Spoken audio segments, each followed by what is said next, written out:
नमस्कार, मैं हूं अजीत कुमार प्रसाद। आप लोगों के बीच फिर से एक छोटा वीडियो लेकर के आया हूं। कुछ बातें हैं जो आप लोगों से शेयर करना चाहता हूं। इससे पहले मैं ग्रामर पढ़ा रहा था, वॉइस चेंज वीडियो आप लोग देख ही रहे हैं बोर्ड के ऊपर। छुट्टी की अभी क्लास का, उसके बाद कुछ दिनों से 5-6 दिनों से एक सप्ताह से देख रहा हूं फेसबुक पर कोई एक बाबा जी हैं, मेरे उम्र के हिसाब से बाबा जी ही होंगे, उनका नाम भी है अरुण कुमार गुप्ता। बाबा जी का नाम है अरुण कुमार गुप्ता। मंच पर, स्टेज पर, पब्लिक के बीच में कुछ बातों को, कुछ तर्क को, कुछ धार्मिक बात, कुछ अध्यात्म की बात, कुछ सामाजिक बात, कुछ देवी देवताओं की विषय में काफ़ी कुछ बोल रहे थे और काफ़ी कुछ हद तक बिल्कुल सही भी था, एकदम परफेक्ट। लेकिन दो एक बातें निकल करके आई जो मुझे कहीं लगा कि इसमें थोड़ी सी सुधार करने की ज़रूरत है। वैसे तो श्रीमान अरुण कुमार गुप्ता जी मेरे दादाजी की उम्र के हैं, तो निस्संदेह उनके पास मुझसे अच्छी नॉलेज, ज्ञान दुनिया को समझने में है। लेकिन फिर भी मुझे कहीं लगा कि थोड़ी सी चूक हो रही है शायद। तो बाबा जी के कुछ बातों को मैं ले करके इसमें लिख रखा है, आपको पर्चा एक बार दिखा ही देता हूँ। कुछ बातों को मैं चाहता हूँ कि डिक्लेयर करो, आप लोगों के साथ शेयर करो। पहला है, बाबा जी ने कहा था कि ब्राह्मणवाद ने बहुत कुछ नुकसान किया है ब्राह्मण के वजह से, और ब्राह्मण के वजह से हिसाब से देखें तो नहीं, बल्कि ब्राह्मणवाद के वजह से समाज में विशेष करके जो छोटे वर्ग के लोग हैं उनको काफ़ी हानि पहुंची है। जो पीछे रहे वो पीछे ही रह गए, प्रणाम करने वाले आज भी प्रणाम ही करते हैं, और ब्राह्मण जिनको सम्मान मिलता गया आज भी मिलता गया, और आज भी समाज में वो ऊपर चले गए, बहुत ऊपर, और नीचे जो था वो नीचे के नीचे ही रह गया। तो सभी ठीक है। अब इसको हम पूरी तरह से कैसे नकार दें दादाजी? मान लीजिए कि शादी विवाह वाला बात है, तो शादी विवाह हम कोर्ट में कर लेंगे, मंदिर में भी कर सकते हैं, मस्जिद में भी कर सकते हैं। पूजा पाठ में ब्राह्मण जो हैं, उपरोहित जो हैं, वो हमारे घर पे आते हैं, पूजा कराते हैं, देवी देवता की पूजा होती है, चलिए ठीक है, पूजा भी हम खुद से ही कर लेंगे। लेकिन अब आप बताइए कि श्राद्ध कैसे करें? श्राद्ध तो हमारे करने से होगा नहीं, श्राद्ध तो कोर्ट में होगा नहीं, श्राद्ध तो कानूनी तौर पे होगा नहीं, मंदिर मस्जिद में होगा नहीं, बिना ब्राह्मण का। अतः मेरा कहना है कि हम ब्राह्मणवाद को पूरी तरह से शायद नहीं छोड़ पाएंगे। फिर भी अगला क्वेश्चन में हम चलते हैं। ब्राह्मण को दान किया वस्तु स्वर्ग में मिलता है या नहीं?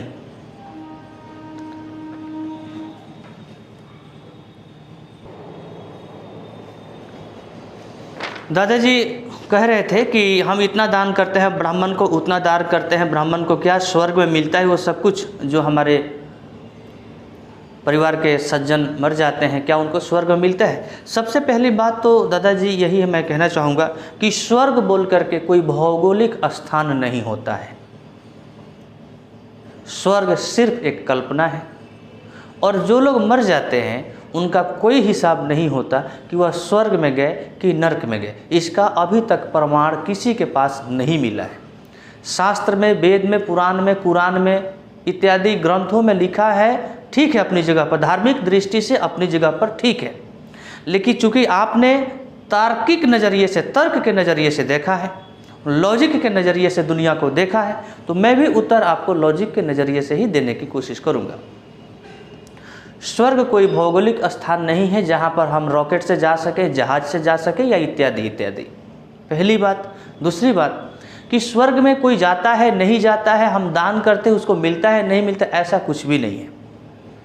ये कोई प्रमाण नहीं है कि कोई स्वर्ग में गया, मरने के बाद नरक में गया, ऐसा कुछ नहीं है। तो रही बात कि हम दान क्यों करते हैं, बताता हूँ। एक समय जब समाज में पढ़े लिखे लोग नहीं होते थे, एजुकेशन का अभाव था, उस समय में सिर्फ ब्राह्मण लोग पढ़ाई लिखाई करते थे, वेदों को पढ़ते थे, पाठ को पढ़ते थे, पढ़ाई लिखाई के काम सिर्फ ब्राह्मण करते थे। शिक्षा जगत ब्राह्मणों में सीमित थी। अब चूंकि पढ़ाई लिखाई करने का काम ब्राह्मण करते थे तो वो किसी और काम को कर नहीं पाते थे, कहीं पर नौकरी नहीं करते थे, किसी के यहाँ जाकर खेतों में काम नहीं करते थे, इत्यादि किसी भी प्रकार का जॉब वर्क वो लोग नहीं करते थे।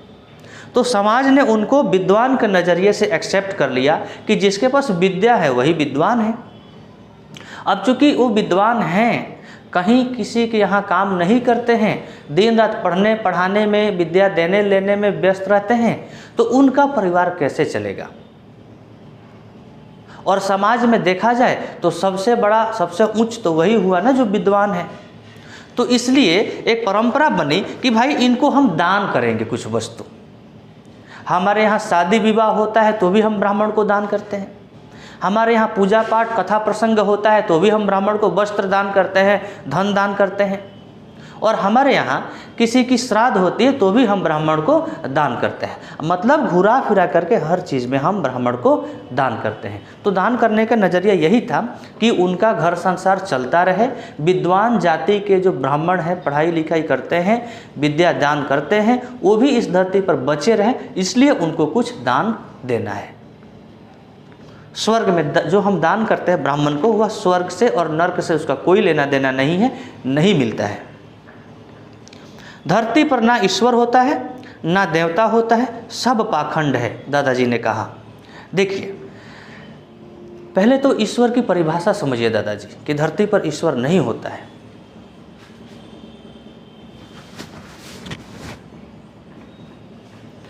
जितने चीज को आप देख सकते हैं, सुन सकते हैं, महसूस कर सकते हैं, जो कुछ भी इस ब्रह्मांड में है, वह सब सुप्रीम पावर के द्वारा संचालित है। एक सुप्रीम पावर है, एक ऐसी पावर है जिस पावर के सामने हर पावर कमजोर है। तो वह सुप्रीम पावर है जिसके द्वारा पूरे ब्रह्मांड, पूरी पृथ्वी, पूरा जीव जगत, बरसात इत्यादि, ये सब कुछ उसी के द्वारा संचालित है। और उसी सुप्रीम पावर को हम लोग अपनी अपनी भाषाओं में, हिंदी में, संस्कृत में, उर्दू में, फारसी में, इंग्लिश में, बांग्ला में, अलग अलग भाषाओं में अलग अलग नाम देते हैं। कोई ईश्वर कहता है, कोई अल्लाह कहता है, कोई गॉड कहता है, इस तरह का। तो आप इस तरह से ना देखें कि पृथ्वी पर ईश्वर कहाँ हैं, अब तक हमें क्यों नहीं दिखाई देते हैं। ईश्वर सृष्टि करता है और सबकी सृष्टि उन्होंने ही की है, आपकी भी, मेरी भी, हर किसी की। इसी में एक दूसरा प्रश्न भी है कि देवी देवता भी नहीं होता है। देखिए, देवी देवता जो है, this is the name of a character. यह एक विचारधारा है, यह एक कैरेक्टर है, यह एक उत्तम सोच, उत्तम कर्म है जो देवी और देवता किसी को बना देता है। देवी देवता अलग से कुछ नहीं होते, उनका अपना आदर्श, उनकी अपनी सुकर्म, उनकी अपनी विचारधारा ही उनको देवी देवता बना देती है। और इंसान से, साधारण इंसान से, हम लोग साधारण इंसान हैं, हम लोगों से उनको ऊपर उठा देता है। इतनी सी बात है। इंसान होकर के मिट्टी और पत्थर के देवता के नज़दीक नतमस्तक होते हैं। अच्छा, हम इंसान हैं और मिट्टी के देवी देवता, भगवान, मूर्ति, पत्थर के मूर्ति के सामने हम सर झुकाते हैं, नतमस्तक होते हैं। इसका भी ये जो प्रश्न है, इस पर बहुत लोगों का विवाद है। कई लोगों ने कई प्रकार के अपनी टिप्पणी, अपनी बातों को रखा है इसके ऊपर। देखिए, जो लोग वीडियो देख रहे हैं ऑनलाइन, अगर आपके पास समय ना हो तो आप जल्दीबाजी में मत देखिए, क्योंकि जल्दीबाजी में समय आप सही से नहीं समझ पाएंगे और कुछ गलती समझ लेंगे, कुछ गलती कर बैठेंगे। आप वीडियो को पॉज कर दीजिए या सेव कर लीजिए, खाली समय में इसको देखेंगे, लेकिन देखेंगे तो पूरा तरह से देखिएगा। क्या है कि हम किसी भी भगवान की मूर्ति की जब पूजा करते हैं, भगवान राम, श्री कृष्ण, हनुमान जी, शंकर जी, जो भी ले लीजिए आप, उनका आदर्श, उनका प्रिंसिपल, उनका उत्तम विचार, उनका उत्तम सुकर्म, उनके द्वारा किया गया जग कल्याण, इन समस्त बातों को वो हमारे लिए प्रेरणादायक हैं। इन समस्त विचारधाराओं को एक मूर्ति में सिमट करके रखा जाता है, एक मूर्ति में पाया जाता है, और इस सारी तथ्यों को एक जगह पर केंद्र करके हम उसकी पूजा करते हैं, हम उसकी आराधना करते हैं। ऐसा नहीं है कि कोई देवी देवता का पूजा और आराधना करने से हमें धन संपत्ति की प्राप्ति हो जाएगी। वह अलग बात है, शास्त्रों में लिखा गया है लक्ष्मी जी के लिए, कुबेर जी के लिए, ज्ञान के है तो सरस्वती जी के लिए, वो अलग बात है। मैं शास्त्र में नहीं जा रहा हूँ, मैं आपके तरह लॉजिक ही कह रहा हूँ। आप मुझे बताइए जरा सा कि सचिन तेंदुलकर, विराट कोहली, लता मंगेशकर, अमिताभ बच्चन, APJ अब्दुल कलाम, ऐसे महान विभूतियों का नाम, ऐसे महान विभूतियों को दुनिया रिस्पेक्ट के नज़र से क्यों देखती है? क्योंकि इनका प्रिंसिपल, इनका मेरिट, इनका तपस्या, इनका वर्क आम आदमी से ऊपर है या था, इसलिए देखती है। ठीक उसी तरह से किसी भी देवी देवता के या किसी भी भगवान के मूर्त को हम पूजते हैं तो वो आम आदमी से ऊपर होते हैं, इसलिए हम उनको पूजते हैं। अगला प्रश्न है, और इसीलिए हम नतमस्तक भी होते हैं। मूर्ति पर पैसा चढ़ाते हैं, क्या वह मार्केटिंग करने जाता है? मूर्ति पर पैसा चढ़ाते हैं, क्या मूर्ति मार्केटिंग करने के लिए जाता है? नहीं, कोई भी मूर्ति मार्केटिंग करने के लिए नहीं जाता। कोई भी मूर्ति उस पैसे से खरीद करके कुछ नहीं खाता है। देखिए, जब मूर्ति पर आप पैसा चढ़ाते हैं, वह मूर्ति किसी मंदिर में होती है, और किसी भी मंदिर में जहाँ पर मूर्ति स्थापित है, कोई ना कोई ब्राह्मण, कोई ना कोई पुजारी होता है जो नित्य दिन वह भक्ति करता है, नित्य दिन पूजा करता है, नित्य दिन उसकी सफाई करता है, नित्य दिन मंदिर का देखरेख करता है। अब सोचिए कि जैसा हमारा घर परिवार है, बीवी बच्चे हैं, उसका भी होगा। जिन वस्तुओं की ज़रूरत हमारे घर पर है, रुपये पैसे की इत्यादि की, उस पुजारी के घर पर भी होगा। तो हम तो कहीं ना कहीं वर्क कर रहे हैं, जॉब कर रहे हैं। मैं टीचर हूँ तो टीचिंग करके पैसा कमाता हूँ। वह पुजारी बेचारा कहीं ना कोई काम तो कर ही सकता था, लेकिन ना करके मंदिर में दिन रात पड़ा है। अब बताइए कि वहाँ से अगर उसको 10 रुपये का आमदनी ना हो तो उसका परिवार कैसे चलेगा? अतः मंदिर में मूर्ति पूजा करने के लिए, नित्य दिन पूजा करने के लिए जो पुजारी रहते हैं, उनको उनका संसार, उनका परिवार, उनका खर्च चलाने के लिए कुछ पैसा देना होता है, पैसे की ज़रूरत है। मंदिर का मेंटेनेंस है, पानी की बंदोबस्त की गई है, इलेक्ट्रिक की बंदोबस्त की गई है, बिल्डिंग की रंगाई पुताई करनी पड़ती है 2 साल 3 साल पर। तो ये सारे खर्च जो है वो कहाँ से आएंगे? इसलिए एक परंपरा बनाया गया है कि हम मंदिर में जाएंगे तो मूर्ति के सामने कुछ दान कर देंगे। वह दान वाला पैसा एक पेटी में इकट्ठा किया जाता है और उसी पैसे से मंदिर और पुजारी का सारा काम किया जाता है। यही वजह है ठाकुर, मंदिर और मूर्ति ये पैसा लेकर मार्केट में मार्केटिंग करने नहीं जाते हैं।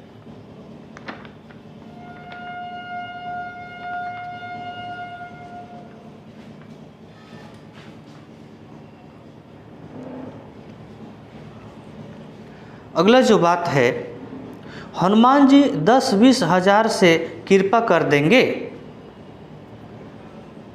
असल में ये 15-20 मिनट के वीडियो में 3 बार ट्रेन गई बगल से, तो उसका आवाज़ रिकॉर्डिंग हो जाता है, इसलिए मुझे थोड़ा रुकना पड़ा। हनुमान जी 10-20 हज़ार रुपया नहीं, 10-5 रुपया भी दे करके किसी की मदद नहीं करते हैं। कोई भी मूर्ति, कोई भी भगवान, कोई भी देवी देवता किसी को पैसा दे करके मदद नहीं करते हैं। हनुमान जी की पूजा क्यों होती है? हनुमान जी बल का प्रतीक हैं, हनुमान जी भक्ति का प्रतीक हैं, हनुमान जी त्याग का प्रतीक हैं। हम लोग अपना शादी विवाह करके घर बसाए हैं, बीवी बच्चा है, सुख दुख भोग रहे हैं। हनुमान जी तो आजीवन ब्रह्मचारी रहे। क्यों? क्योंकि उनके भक्ति में, श्री राम के प्रति भक्ति उनके मन में ऐसी थी कि कहीं भक्ति में कोई कमी ना आ जाए। इस वजह से उन्होंने पूरे जीवन भर आजीवन ब्रह्मचारी रहे। अब बताइए कि कोई व्यक्ति जो आजीवन ब्रह्मचारी इसलिए रहे कि भक्ति में कमी ना आ जाए, दिन रात अपने स्वामी, अपने मालिक के सामने चरणों में पड़ा रहे, बल इतना कि दुनिया कांपे, क्या वो हमारे से ऊपर नहीं है? ऊपर है, हमसे श्रेष्ठ नहीं है। हमसे श्रेष्ठ है। और जब हमसे श्रेष्ठ है तो हम भला कैसे उसके सामने नतमस्तक नहीं होंगे, हम भला कैसे उसका सम्मान नहीं करेंगे, हम भला कैसे उसकी आदर नहीं करेंगे। और पूजा क्या है? उत्तम सम्मान किसी को देना। जितना सम्मान किसी को दे सकते हैं आप, उतना सम्मान किसी को दे देना ही तो पूजा है। दुर्गा जमीन रजिस्ट्री कर देगा, माता दुर्गा जी जमीन रजिस्ट्री नहीं करती हैं, कोई भी देवी देवता नहीं करते हैं। मैंने वही बताया माता दुर्गा का पूजा क्यों करते हैं। वैसे अब मैं एक एक देवी देवता का नाम बताऊं तो ये वीडियो इतना बड़ा होगा, सारा दिन लग जाएगा, मैं शॉर्ट में बोलता हूँ। देवी जी एक प्रतीक है, किस चीज़ का? नारी शक्ति का। देवी जी के मूर्ति में दिखाया गया है दुर्गा जी के कि उन्होंने राक्षस का वध किया है। इसका क्या मतलब कि अगर नारी के ऊपर कोई दुरात्मा, कोई दूरदृष्टि, कोई गलत नज़र डाले, वह नारी आत्मसम्मान के लिए अपनी रक्षा कर सकती है, उस दुरात्मा का वध कर सकती है। जगत वालों, दुनिया वालों नारी को दुर्बल ना समझे, नारी चाहे तो कत्लेआम कर सकती है, जो उसके ऊपर अत्याचार करेगा उसका। इसका प्रतीक है माता दुर्गा का तस्वीर। माता दुर्गा किसी को जमीन नहीं देती है। ईश्वर नाम का कोई चीज़ नहीं है, विश्वास करना घटिया बात है। देखिए, ईश्वर नाम का कोई चीज़ नहीं है, इस चीज़ नहीं होता है, ईश्वर चीज़ नहीं होता है, ईश्वर वस्तु नहीं होता है। ईश्वर को हम महसूस कर सकते हैं, ईश्वर की बनाई हुई समस्त व्यवस्था को ही तो हम ले करके जिंदा हैं, उसी से तो सब कुछ चल रहा है। ये जो कुछ भी आप देख रहे हैं ये बनाने वाला ईश्वर और इसमें आने वाले और उत्तम उत्तम कर्म करने वाले भगवान कहलाए। जिसने पूरे ब्रह्मांड का सृष्टि किया उसको ईश्वर कहते हैं, और जो पूरी दुनिया का, पूरे जगत का कल्याण करता है उसी को भगवान कहते हैं। ईश्वर में आप अपने तरफ से विश्वास करें ना करें, इससे ईश्वर का कुछ फर्क नहीं पड़ता। ईश्वर है, और ईश्वर है तो ये सब कुछ है। ईश्वर देखने का चीज़ नहीं है, ईश्वर महसूस करने का चीज़ है। अगर आप देख सकते हैं, समझ सकते हैं, महसूस कर सकते हैं तो कर लीजिए, कण कण में है। अगला और आखिरी क्वेश्चन, पृथ्वी के संपूर्ण वस्तु में ईश्वर का योगदान है क्या? ये आपने कहा था, मैं क्वेश्चन पेपर रखता हूँ। ईश्वर के संपूर्ण वस्तु में क्या ईश्वर का कोई योगदान है? आप अपने वीडियो में कह रहे थे कि ये मोबाइल, ये कैमरा, ये लाइट, ये फैन, ये पंखा, ये कलम, ये कपड़ा, ये अजीत सर का रुमाल, क्या इसमें ईश्वर का कोई हाथ है?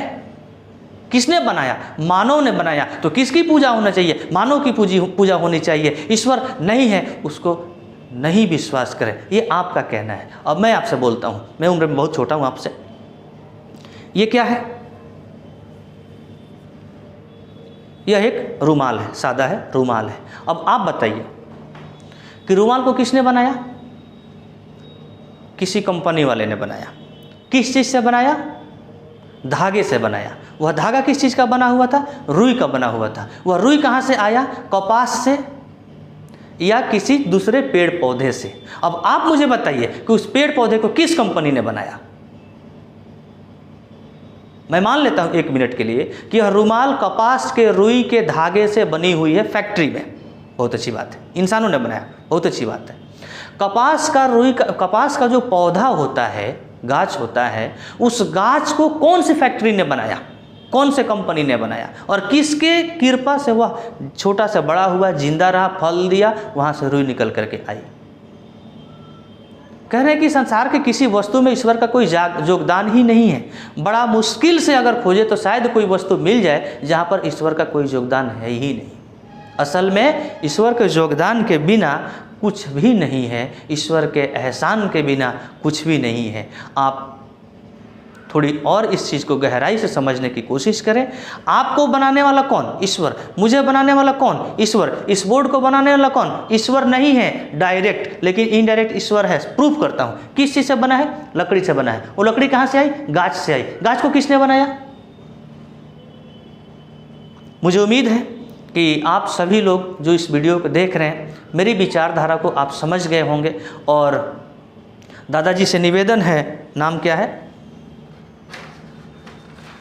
मैं थोड़ा जल्दी ही कुछ भूल जाता हूँ। अरुण कुमार गुप्ता जी, दादाजी से मेरा निवेदन है कि जो कुछ भी आप अपने स्पीच में दे रहे हैं बहुत अच्छी बात, बहुत ऐसा जितना भी आपका अच्छा बात था, जहाँ पर मैं सहमत हूँ मैंने उसको उठाया नहीं, क्योंकि वीडियो बहुत बड़ा हो जाएगा। जहाँ पर मुझे लगा थोड़ा सा सुधार करने की ज़रूरत है मैंने उसी को उठाया। ऐसा नहीं कि आपसे मैं पूरी तरह से सहमत नहीं हूँ, नहीं सहमत हूँ। कई ऐसे लॉजिक है जहाँ पर आपने बहुत बढ़िया बहुत सटीक बात कही है, लेकिन जहाँ पर आप थोड़ा सा इस तरह के बातों को कर रहे हैं तो वहाँ पर आम पब्लिक को ये भी बताइए ना कि आम पब्लिक जाए कहाँ, करे कहाँ। चलिए मैं आपके ही बातों से मान लेता हूँ, देवी देवता पाखंड है, पूजा नहीं करेंगे, मूर्ति पाखंड है, पूजा नहीं करेंगे, ईश्वर नहीं होता है, पूजा नहीं करेंगे, ईश्वर नहीं होता है, विश्वास नहीं करेंगे। तो अब इसके बदले में क्या करेंगे यही बता दीजिए। पूजा नहीं करेंगे, गलत बात है, छोड़ दिया। ईश्वर पर विश्वास नहीं करेंगे, गलत बात है, ये भी छोड़ दिया, मान लिया। अब बात बताइए, अब आप ही बताइए कि अब क्या करें। तो ये तो आप बताते नहीं है कि करें क्या, बस क्या नहीं करें, ये नहीं करना है, वो नहीं करना है, ये गलत है, तो उसके बदले में कुछ तो करना होगा। खैर, आप सबों को नमस्कार। मैं आप सबों से निवेदन करता हूं कि कृपया मेरे इस वीडियो को आप लोग नेगेटिव सेंस से मत लीजिएगा। इस वीडियो को बनाने का पीछे किसी का मान अपमान सम्मान मेरा उद्देश्य नहीं था। मुझे तनी कहीं थोड़ी सी खटकी, इसलिए मैंने आपके सामने अपने बातों को रखा है। अगर मुझे और मेरी बातों से किसी को कुछ ठेस पहुंचा है तो मुझे क्षमा करेंगे। मिलेंगे अगले वीडियो में। जय हिंद।